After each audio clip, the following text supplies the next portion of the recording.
Fuck!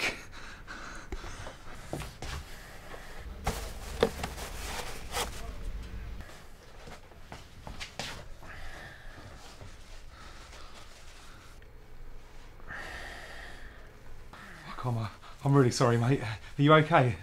Is it alright? Does it hurt? I'm really sorry. Do you want to use our bathroom to clean it up? It's going to need dressing.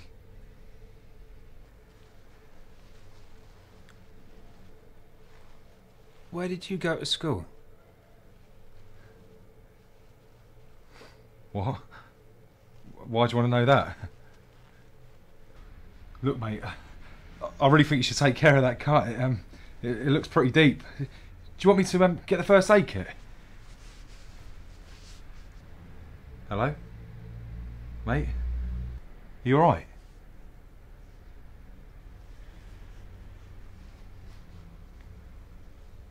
Little Eddie.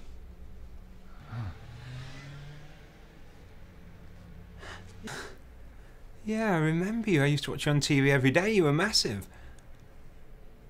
I can't believe it. What are you doing working here? What happened?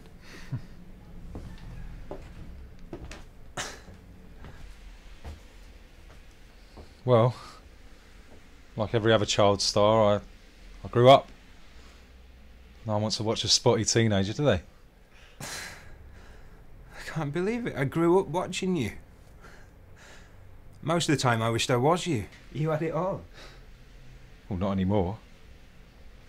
Stardom isn't all it's cracked up to be. Yeah, well, I would have given my left arm to be you. I'm still jealous of you now.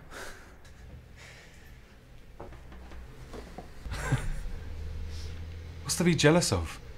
Look at me. I've got a shit house, a shit car. I work in a barber's for a boss who couldn't care less about me if he tried. And no friends. Well, that can't be true. You're little Eddie. Do you know you're the first person to recognise me in about 15 years? Well, the first person who admits they recognise me anyway. I can't remember the last time I played golf with a friend or went for a pint. No one wants to know a washed up celebrity. It's embarrassing.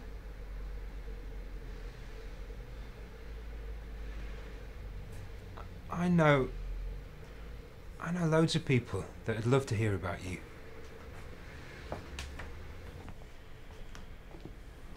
Like who? My readers.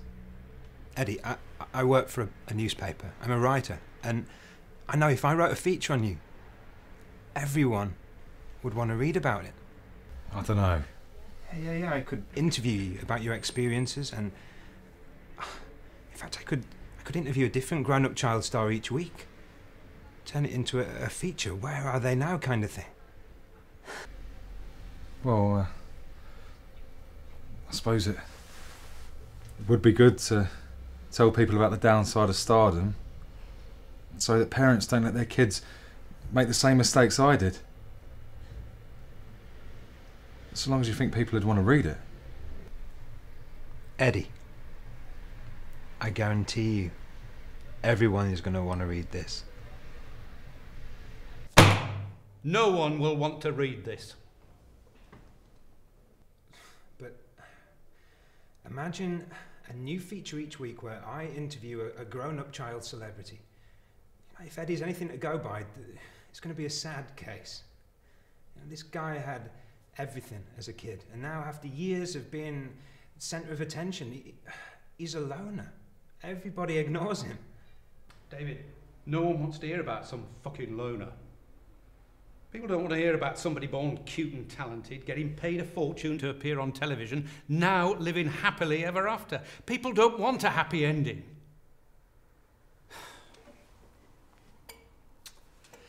People want to read about Corey Haim, that actor from The Lost Boys, who spent most of his adult life addicted to painkillers.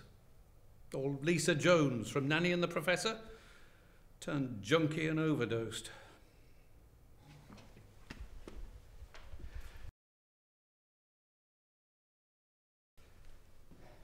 David, are you familiar with the phrase la caduta della grazia di quelli bramiamo e al centro della condizione umana? telling? Yeah.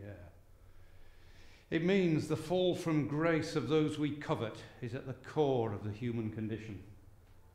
The kind of stories about Dana Plato, that girl from Different Strokes, got arrested, posed naked in Playboy, and then took too many sleeping pills. They're the kind of stories that sell papers, not ones about some loser named Lil Freddie who used to be an actor and now has a job and his own house. Little Eddie. What? It's Little Eddie, not Freddie. I don't give a fuck what his name is! It's not important if he isn't a crack-up. You don't have a story. If he were a tranny or a nonce, well, we might have something, but as it stands, nothing. The only way people would want to hear about this loser is if you found dead bodies under his house. Kiddie porn on his hard drive. You know, the kind of things that make him a monster. Better yet, both of the above, but find him dead as well. Shit, David. This is the third story this month you've come to me with that's a load of bollocks. You need to seriously consider your next move, because one more bad story and you're out. I can't keep feeding you things to write about. You should be the one coming to me with stories that sell papers, not the other way around. Look, if you don't have a sellable story on my desk by 9 tomorrow morning, I'm going to have to let you go. But no buts, David. Either get me a story or fuck off. Find something worth writing about. A real head case, a terrorist threat, a dead celebrity. Anything that is going to sell papers.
So your editor liked the idea, did he?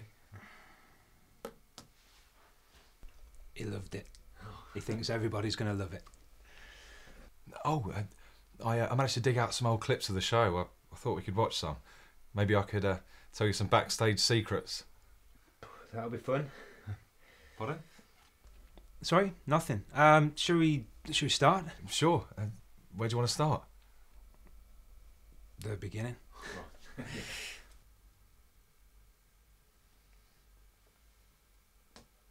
Well, I first got into acting at the age of 4. Parents kind of forced me, kind of lived their dreams through me, kind of thing. You fancy a little glass of wine? Oh no, I'm fine, honestly. Where was I? Oh right, yeah. Well, both my parents wanted to be actors. They spent their childhood skipping school, going to auditions. They never got anything. In fact, that's how they met. Across a busy casting call. How romantic. And then once they got together, they eventually stopped going to the auditions, and of course they had me. My earliest memory is being stuck in a sailor suit, entered into cutest baby competitions, or dragged to any audition they caught wind of. I remember when I first got the role in Eddie's World, they couldn't be happier. I was their shining star in their otherwise dreary lives.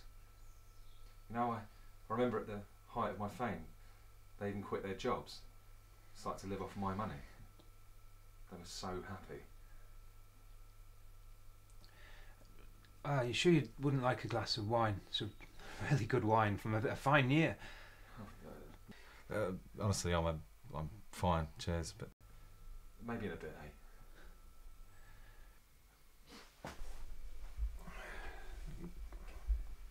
I mean, at the time of Eddie's World, I was having a ball. Everyone wanted a piece of me. Do you know what it was like to walk down the street and not be able to get 10 yards without someone stopping me to get my autograph or have their photo taken with me? Made me feel like king of the world. Everyone wanted to be my friend. They climb over each other just to help me. And then, nothing. Not a peep out of your friends. No more acting jobs. No more money. And no more fame. That was when my parents didn't even want to know. Just stopped talking to me. I think they resented the fact they had to go out and get new jobs. They were no longer the parents of a star. I remember they shipped me off to live with my nan. Obviously didn't want the reminder of what they used to have.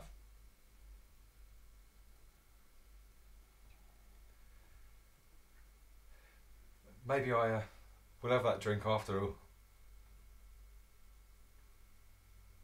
Don't get up, I'll get it. This is gold, keep going.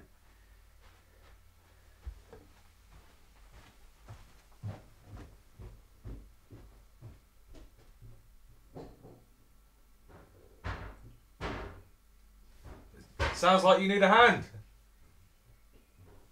No, it's fine, I've got the glasses.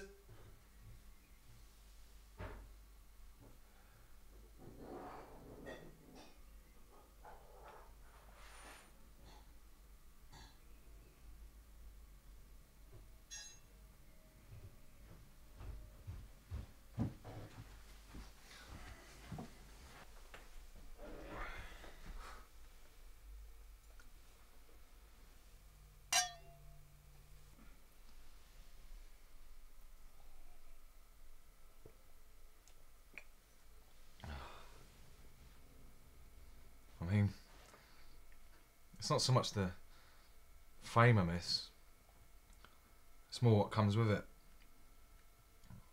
My parents' love, the friends, the fans.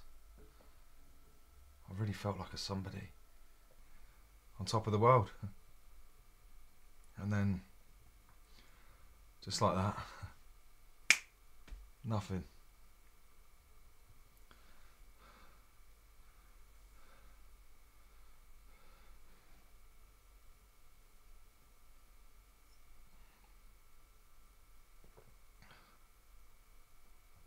once the studio decided that I was no longer cute enough, they dropped me, sent me packing with not so much as so long farewell. Thanks for the years. Or we'll bear you in mind for future roles that maybe you're better suited to. More like a fuck off. Don't come back. And from there, I had to just start my life again, really.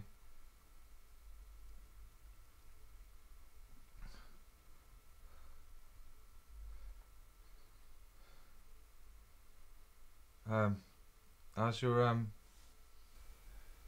cut? It's fine, thanks. Oh, good. Oh, that's good. I'm pleased to hear it.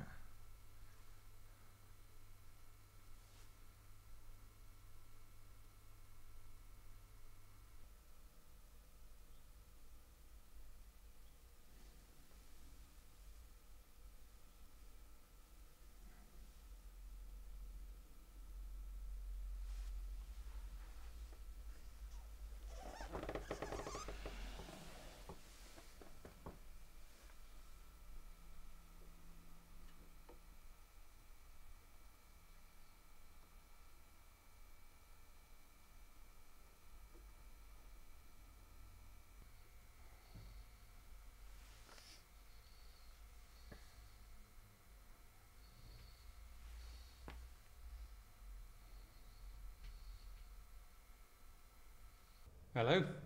David? Yeah, I'm still here. You coming in? Oh, do you know what time it is? I was about to call it a day. Okay, well, you've got half an hour. This had better be good.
Shit, David. Now, this is what I was talking about. Everyone's going to want to read this. I can't believe it. So, when you got there, he was just in his pants, waving a gun around, kept shouting about how nobody cared. Our beloved Edward Mackenzie spent the evening drinking and popping pills. He said he wasn't afraid to die. David, this is amazing. I can't believe you were there for all this. So, did he finish himself off in front of you? No, I just left when I heard the shot, so I went back in and saw it. With his brains all over the living room. Well, the fucker deserved it. Found enough kiddie porn on his hard drive to make Gary Glitter look like a fucking saint. This is gold, pure gold. I'm going to call down to press now, make this front page. Looks like you might have a career ahead of you after all. Just keep bringing me plenty more like this, won't you? Yeah, sure, I think I can manage that. What happened to your neck?